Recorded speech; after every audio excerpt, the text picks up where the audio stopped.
How many times during the course of a year does that one actually see his or her doctor? The person that actually holds the title Dr. So-and-so. In all, you might see your assigned doctor maybe once or twice throughout the course of a year. That's if you frequent the doctor's office a lot. If not, then it could be potentially less than that. So who do you see?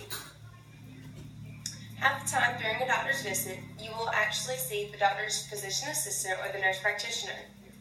The nurse practitioner is typically the person you will see, therefore he or she will know the majority of your medical history along with your families. They also have a strong personal bond with all their patients.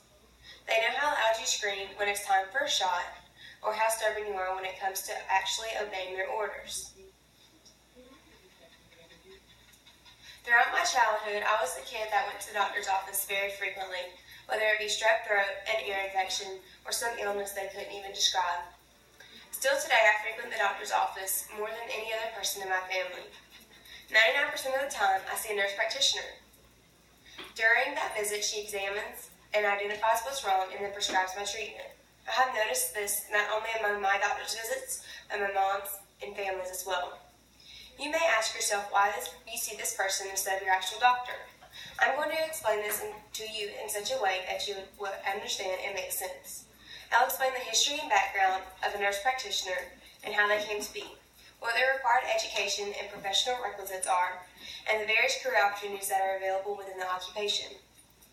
Let's begin by taking a peek at the history of how nurse practitioners came to be and how they fulfill their duties in the medical field.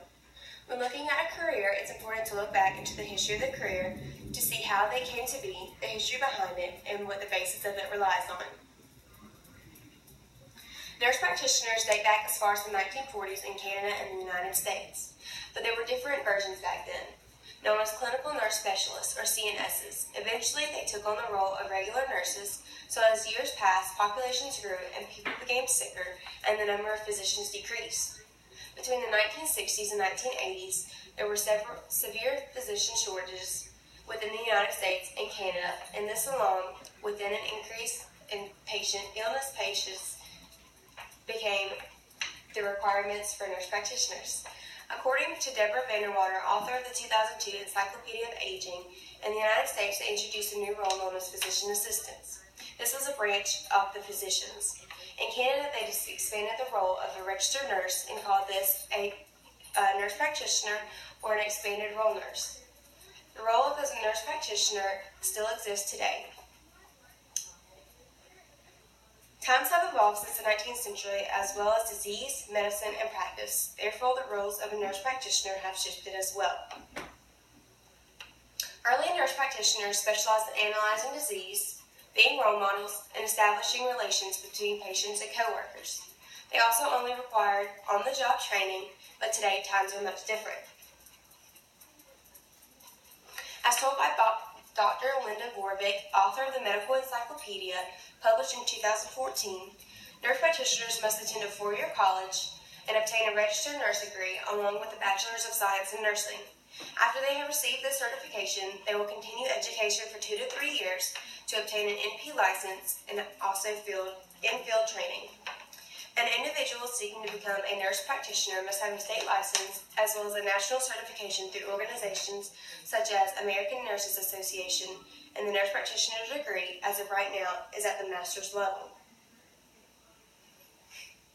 The duties that an NP is required to fulfill are endless, but the main ones are recording patient history, performing physical exams, ordering lab tests and procedures, diagnosing, treating, managing illness and disease, prescribing medication, and performing certain procedures such as lumbar punctures, x-rays, or EKGs. The roles of a nurse practitioner are endless, and so are the specialized fields that they can specialize in. As with almost all careers, a nurse practitioner has a lot of flexibility in specific areas that they can specialize in. Nurse practitioners can be classified as general nurse practitioners, or they can focus their studies strictly on one area in the medical field. Some of these fields they can specialize in, but are not limited to, are cardiology, emergency, family practice, geriatrics, neonatology, nephrology, oncology, pediatrics, primary care, school health, and women's health. Not only do they have different fields they can specialize in, but they also vary in different work settings. A nurse practitioner can work in a clinic without doctor supervision, or they can work alongside a doctor depending on the state regulations. This is also when the saying, "doctoring without a doctor," comes into play, and used in the New York Times article written by Sabrina Tavernese in May of 2015. Now that we have taken a further look into the career of a nurse practitioner, let's recap on what we have learned today. During this presentation, we have looked at some important aspects of a nurse practitioner. We took a look into the history and background of how a nurse practitioner came to be and how the job originated. We also looked at how the education and duties have evolved over time within the career field. Last but not least, we learned about the various career opportunities within the field. I'm sure you're asking yourself, how does this pertain to me and when am I ever going to use this? Well, now that you have a little bit more background information on what a nurse practitioner does and how they came about and what they do, you can take this information with you and use it for future references. Who knows, you might just surprise yourself one day and actually use it. The next time you have to go to the doctor, whether it's just a checkup or you're seriously ill, pay attention to who you see, whether it's your doctor or the nurse practitioner or the PA.